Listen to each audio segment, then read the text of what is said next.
Peuple de France, peuple d'esclaves, il est heureux toutefois que de plus en plus d'entre vous fassiez preuve de courage et de générosité et relayez ces vidéos, les miennes et puis celles d'autres résistants, d'autres révolutionnaires sur Internet, auprès de nos concitoyens pour les libérer. Je rappelle la phrase de Gandhi, lorsqu'un homme découvre qu'il est esclave, il n'est qu'à moitié esclave. Le jour où il décide qu'il n'est plus esclave, eh bien il ne l'est plus, tout simplement.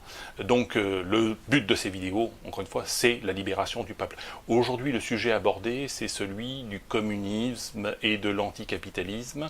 Ce qu'il faut comprendre, c'est que d'abord, je suis communiste. Je suis communiste avec ma famille, avec mes relations familiales, amicales, amoureuses. Il est tout à fait normal de partager sans compter auprès de ses proches. C'est un fonctionnement parfaitement humain de toute éternité. Jésus était communiste. Donc le communisme est absolument naturel à l'échelle familiale. Il n'y a pas de commerce, il n'y a pas d'échange marchand, il n'y a pas de profit, il n'y a pas de plus-value. Par contre, à l'échelle de l'entreprise, il est tout à fait normal d'être libéral, c'est-à-dire de laisser un individu investir son capital, investir son épargne, investir son temps, investir son intelligence, et d'attendre un retour sur investissement.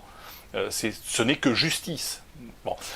Lorsque l'on compare les systèmes économiques américains et soviétiques, par exemple, on se rend compte qu'à l'échelle familiale, la société américaine qui a voulu être libérale, eh bien, a une famille complètement déstructurée et complètement dégénérée, où les enfants basculent dans la drogue et dans la dégénérescence la plus totale. On voit également la multiplication des divorces et des déchirements, alors que l'économie fonctionne bien, relativement bien, alors que dans l'économie soviétique, eh bien, c'était le contraire. La cellule familiale fonctionnait relativement bien parce qu'elle était communiste, mais le problème c'est que l'économie aussi était communiste et planifiée, et or l'économie planifiée n'a jamais fonctionné, ne fonctionnera jamais, elle n'a pas fonctionné en Yougoslavie, elle n'a pas fonctionné en Chine, elle n'a pas fonctionné en Union soviétique, elle ne fonctionne pas aujourd'hui au Venezuela, c'est une catastrophe. Donc voilà, donc, communiste à l'échelle familiale et amicale, et libéral à l'échelle de l'entreprise et à l'échelle de l'économie, et de l'économie marchande, des échanges. Ce qui est tout à fait normal. Aujourd'hui, nous connaissons en France et aux États-Unis et dans le monde entier une troisième voie qu'on appelle la voie du mercantilisme. Alors le mercantilisme, qu'est-ce que c'est? C'est un capitalisme privé. Mais ce capitaliste privé, contrairement à la boulangerie du coin, contrairement au plombier, ou contrairement même à McDonald's ou à Coca-Cola, qui investit et qui gagne de l'argent en vendant des produits ou des services à ses clients, les clients qui ne sont pas obligés d'acheter ces produits, dans le cas du mercantilisme, c'est une entreprise privée qui vend des produits et des services payés par le contribuable. Ou bien ce sont des entreprises qui vivent grâce à la réglementation qui oblige les consommateurs à consommer certains types de produits. Alors vous avez effectivement voilà, des sociétés d'autoroutes, des sociétés de gestion, l'industrie de l'armement, l'industrie également de l'environnement, hein, tout ce qui est relatif à la guerre. Hein. Donc la guerre contre l'État islamique, hier contre les communistes ou autres, la guerre contre l'obésité, donc toutes les dépenses de santé par exemple, qui sont des dépenses contraintes, et là il y a beaucoup d'entreprises mercantilistes qui se goinfrent, entreprises pharmaceutiques et autres, qui se goinfrent de la dépense publique obligatoire, puisque financées par des cotisations obligatoires, hein, des cotisations d'assurance santé payées par les entreprises et les particuliers de manière obligatoire, et puis tout ce qui est dépenses environnementales, hein, les milliards du carbone, les milliards de la guerre, de la guerre contre le changement climatique. Je rappelle, le changement climatique, depuis des milliards d'années, le climat change sur Terre, donc il continuera de changer naturellement, et les milliards du carbone ne sont qu'un prétexte pour faire les poches aux citoyens, aux consommateurs, et les traiter en esclaves et les traiter en serfs. Je rappelle que le serf, c'est celui qui donne 50% de son revenu à son seigneur. Eh bien nous y sommes, puisque dans un pays comme la France, c'est 57% du PIB. 57% de la richesse créée va à la redistribution, va à l'État. Bon. Et là, vous avez effectivement des entreprises mercantilistes qui se gavent à milliards, et qui sont totalement criminels, hein, qui devront être demain poursuivis. Les politiciens qui ont mis en place ce système seront poursuivis et pendus.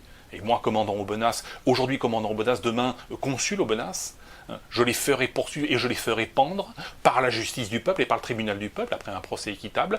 Voilà, donc ceux qui se convertiront à la justice et qui feront amende honorable et qui répareront leurs dégâts seront pardonnés, et puis ceux qui persévéreront dans le crime seront poursuivis et pendus à la corde par le tribunal du peuple. Ce qui est tout à fait normal, ce n'est que justice, ce n'est pas la vengeance, il n'y a pas de passion dans tout cela.